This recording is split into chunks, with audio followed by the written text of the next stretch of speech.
ବିଲ ମଝିରୁ ଗଳିତ ମୃତଦେହ ଠାବ କେନ୍ଦ୍ରାପଡ଼ା ପେତପଡ଼ା ନମାଣିଆରେ ଥିବା ବିଲ ମଝିରୁ ଗଳିତ ମୃତଦେହ ମିଳିଛି। ଏହି ମୃତଦେହ ନିଖୋଜ ଗୌରାଙ୍ଗର ବୋଲି ସନ୍ଦେହ କରାଯାଉଛି। 9 ଦିନ ତଳୁ ମହାଦେଇପାଟଣା ଗାଁର ଗୌରାଙ୍ଗ ସେଠୀ ନିଖୋଜ ଅଛନ୍ତି। ସଂଘବଦ୍ଧ ଆକ୍ରମଣ ପରେ ଅପହରଣ କରିନେଇଥିଲେ ଦୁର୍ବୃତ୍ତ। ତେଣୁ ଏହି ମୃତଦେହ ଗୌରାଙ୍ଗଙ୍କର ହୋଇଥାଇପାରେ ବୋଲି ସନ୍ଦେହ କରାଯାଉଛି। ବଡ଼ ଖବର, ବିଲ ମଝିରୁ ଗଳିତ ମୃତଦେହ ଠାବ ହୋଇଛି। କେନ୍ଦ୍ରାପଡ଼ା ପେତପଡ଼ା ନମାଣିଆରେ ଥିବା ବିଲ ମଝିରୁ ଏହି ଗଳିତ ମୃତଦେହ ମିଳିଛି। ଏହି ମୃତଦେହ ନିଖୋଜ ଗୌରାଙ୍ଗଙ୍କର ବୋଲି ସନ୍ଦେହ କରାଯାଉଛି। କାରଣ 9 ଦିନ ତଳୁ ମହାଦେଇପାଟଣା ଗାଁର ଗୌରାଙ୍ଗ ସେଠୀ ନିଖୋଜ ଅଛନ୍ତି। ସଂଘବଦ୍ଧ ଆକ୍ରମଣ ପରେ ତାଙ୍କୁ ଅପହରଣ କରିନେଇଥିଲେ ଦୁର୍ବୃତ୍ତ। ତେଣୁ ଏହି ମୃତଦେହଟି ଗୌରାଙ୍ଗଙ୍କର ହୋଇଥାଇପାରେ ବୋଲି ବର୍ତ୍ତମାନ ସମୟରେ ସନ୍ଦେହ କରାଯାଉଛି।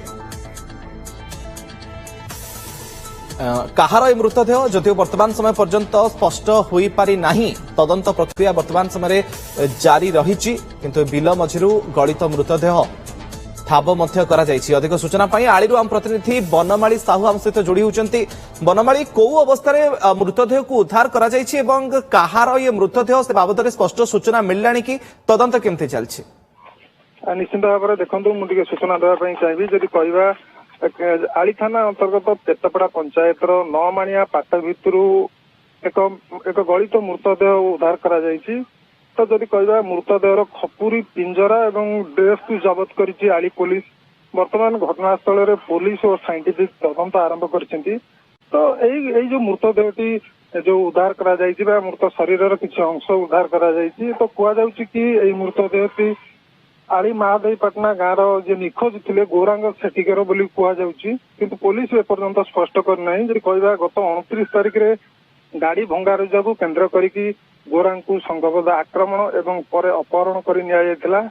ଆଜି ଘଟଣାକୁ 9 ଦିନ ବିତି ଯାଇଥିଲେ ମଧ୍ୟ ତାଙ୍କର ବର୍ତ୍ତମାନ ସୁଦ୍ଧା ତାଙ୍କର ମୃତଦେହ ମିଳିପାରି ନାହିଁ। ଯେହେତୁ ଏଇ ମୃତଦେହଟି ମିଳିଛି ଆଜି ସକାଳୁ ଯେତେବେଳେ ଖବର ମିଳିଥିଲା, ତ ଖବର ମିଳିଲା ପରେ ପୋଲିସ ଆସିକି ପହଞ୍ଚିଛି। ସେ ଘଟଣାସ୍ଥଳରେ ପହଞ୍ଚିକି ସେ ସ୍ଥାନଟିକୁ କର୍ଡନ କରିଛି ଏବଂ ସେ ଜାଗାକୁ କାହାକୁ ଛାଡୁନାହିଁ। ଏବଂ ସେଇ ଯୋଉ ମୃତଦେହଟିର କିଛି ଅଂଶ ଯୋଉ ଉଦ୍ଧାର କରାଯାଇଛି, ସେଇ ମୃତଦେହର ଅଂଶକୁ ବର୍ତ୍ତମାନ ସାଇଣ୍ଟିଫିକ ଟିମ୍ ଜବତ କରିଛି ଏବଂ ସେଇ ଅଂଶକୁ ରଖାଯାଇଛି ବର୍ତ୍ତମାନ। ଏବଂ ଘଟଣାସ୍ଥଳରେ କେନ୍ଦ୍ରାପଡ଼ା ଏସ୍ପି ମଧ୍ୟ ଆସିକି ପହଞ୍ଚିଛନ୍ତି ଏବଂ ସେ ଜାଗାରେ ପହଞ୍ଚିକି ବର୍ତ୍ତମାନ ତଦନ୍ତ ପ୍ରକ୍ରିୟାକୁ ତ୍ୱରାନ୍ୱିତ କରାଯାଉଛି। ଯେହେତୁ 9 ଦିନ ହେଇଗଲାଣି ଆଜିକି। ବନମାଳୀ, ବର୍ତ୍ତମାନ ସମୟରେ ଘଟଣାସ୍ଥଳରେ କିଏ କିଏ ଉପସ୍ଥିତ ରହିଛନ୍ତି ଏବଂ ସବୁଠୁ ବଡ଼ କଥା ହେଉଛି ଯେହେତୁ ସନ୍ଦେହ କରାଯାଉଛି ନିଖୋଜ ଗୌରାଙ୍ଗ ସେଠୀଙ୍କର ଏହି ମୃତଦେହ ହୋଇଥାଇପାରେ ବୋଲି, ତାଙ୍କ ପରିବାର ଲୋକଙ୍କୁ ଖବର ଦିଆଗଲାଣି କି ଚିହ୍ନଟ ପାଇଁ ଏବଂ କୋଉ ପରିସ୍ଥିତିରେ ମୃତଦେହକୁ ଉଦ୍ଧାର କରାଯାଇଛି? ଯୋଉ ମୃତଦେହକୁ ଉଦ୍ଧାର କରାଗଲା ଯେ ସେଠି ହତ୍ୟା କରାଯାଇଛି କି ପାରିପାର୍ଶ୍ୱିକ ସ୍ଥିତିକୁ ଦେଖି କଣ ଅନୁମାନ କରାଯାଉଛି? ବର୍ତ୍ତମାନ ଦେଖନ୍ତୁ, ଗୌରାଙ୍ଗର ଘର ଯଦି କହିବା, ଗୌରାଙ୍ଗର ଘର ହଉଛି ଆଳି ଥାନା ଅନ୍ତର୍ଗତ ମହାଦେଇପାଟଣା ଗାଁରେ ହଉଛି ଗୌରାଙ୍ଗର ଘର। ଏଇ ଯୋଉ ମୃତଦେହଟି ମିଳିଛି ଯୋଉ ଜାଗାରୁ, ସେ ସ୍ଥାନଟି ହଉଛି ପେତପଡ଼ା ପଞ୍ଚାୟତର ନମାଣିଆ ପାଟରୁ ମିଳିଛି। ତ ଗୌରାଙ୍କ ଘରଠାରୁ ଦୂରତା ଯଦି ଦେଖିବା, ଏଟା 30 କିଲୋମିଟର ଦୂରତା ରହିଛି ଏବଂ ଗୋଟେ ପାଟ ଅର୍ଥାତ୍ ବିଲ ଭିତରେ ମୃତଦେହଟି ପଡିଥିଲା। ତ ପୋଲିସ କୌଣସି ସୂତ୍ରରୁ ଖବର ପାଇଛି ବା ଏଇ ଯୋଉ ଘଟଣାଟି ଘଟିଥିଲା, ଏ ଘଟଣାରେ ଯୋଉମାନେ ସମ୍ପୃକ୍ତି ଥିଲେ, ଗୌରାଙ୍ଗକୁ ଆକ୍ରମଣ କରିଥିଲେ ସଂଘବଦ୍ଧ ଭାବରେ, ତାଙ୍କ ମଧ୍ୟରୁ କାହାକୁ ଗୋଟେ ପୋଲିସ ଉଠେଇ ଆଣିଛି ବା ତାକୁ ପଚରା ଉଚରା କରୁଛି। ସେଇ ଆଧାରରେ ଯାହାକି ଅନୁମାନ କରାଯାଉଛି କି ଏଇଟା ଗୌରାଙ୍ଗଙ୍କର ମୃତଦେହ ହୋଇଥାଇପାରେ। ତ ସେଇ ଲିଙ୍କରେ ଘଟଣାସ୍ଥଳରେ ପହଞ୍ଚିଛି, ଯୋଉଠି ମୃତଦେହ ପଡିଥିଲା ସେଇ ଜାଗାରେ ପହଞ୍ଚିଛି ପୋଲିସ ପହଞ୍ଚିଛି। ବର୍ତ୍ତମାନ କେନ୍ଦ୍ରାପଡ଼ା ଏସ୍ପି ଆସି ପହଞ୍ଚିଛନ୍ତି ଏବଂ ସାଇଣ୍ଟିଫିକ ଟିମ୍ ମଧ୍ୟ ପହଞ୍ଚିଛନ୍ତି। ପ୍ରକ୍ରିୟା ବର୍ତ୍ତମାନ ସମୟରେ କଣ ଚାଲିଛି ଯେ କେମିତି ମୃତଦେହକୁ ଟିକେ ଚିହ୍ନଟ କରାଯିବ ଯେ ମୃତଦେହଟି ପ୍ରକୃତରେ କାହାର, ସେ ବାବଦରେ ଏବେ କଣ ସବୁ ପ୍ରକ୍ରିୟା ଚାଲିଛି? ବର୍ତ୍ତମାନ ରହିଛନ୍ତି ଯେ ପରିବାର ଲୋକ ରହିଛନ୍ତି, ତାଙ୍କୁ ମଧ୍ୟ ଖବର ଦିଆଯାଇଛି। ପରିବାର ଲୋକ ଆସିଲା ପରେ ସେ ସ୍ଥାନରେ ମଧ୍ୟ ଗୋଟେ ଡ୍ରେସ୍ ମିଳିଛି। ତ ପରିବାର ଲୋକେ ଆସିକି ଦେଖିଲା ପରେ ସେ ଡ୍ରେସଟି ଗୌରାଙ୍ଗ ସେ ସମୟରେ ପିନ୍ଧିଥିଲେ ନା ନାହିଁ, ତ ଚିହ୍ନିଲା ପରେ ତା ପରବର୍ତ୍ତୀ ସମୟରେ ହୁଏତ DNA ଟେଷ୍ଟ ମଧ୍ୟ କରାଯାଇପାରେ। କାହିଁକି ନା ଯେହେତୁ ଆଜିକି 9 ଦିନ ବିତିଗଲାଣି, 9 ଦିନ ପରେ ଏଇ ଯୋଉ ଡେଡ୍ ବଡିଟି ମିଳିଛି, ଡେଡ୍ ବଡିର କେବଳ ଖପୁରୀ ଏବଂ କିଛି ଅଂଶ ମିଳିଛି।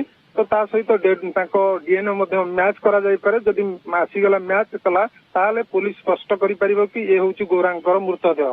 କିନ୍ତୁ ବର୍ତ୍ତମାନ ଯେହେତୁ ସବୁଠୁ ବଡ କଥା ହଉଛି, ଯେହେତୁ 9 ଦିନ ବିତିଗଲାଣି, 9 ଦିନ ପରେ ଗୋଟେ ମୃତଦେହ ମିଳୁଛି ଏବଂ ସେଠି ପୋଲିସ ଯାଇକି ଘଟଣାସ୍ଥଳରେ ପହଞ୍ଚିକି ଜବତ କରୁଛି ଏବଂ ଘଟଣାସ୍ଥଳକୁ କେନ୍ଦ୍ରାପଡ଼ା ଏସ୍ପି ମଧ୍ୟ ଆସୁଛନ୍ତି, ଅନ୍ୟ ଟିମ୍ ମଧ୍ୟ ଆସୁଛନ୍ତି।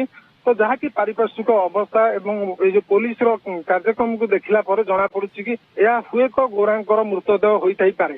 ओके तदंत जारी रही बनमाली नजर रखि था घटना उपरे परवर्ती समय पुणी जोड़ी आपन सहित बहुत बहुत धन्यवाद समस्त सूचना पाई Dreams University for Best Academy and Placement. Padmini Care Hospital for Best Healthcare.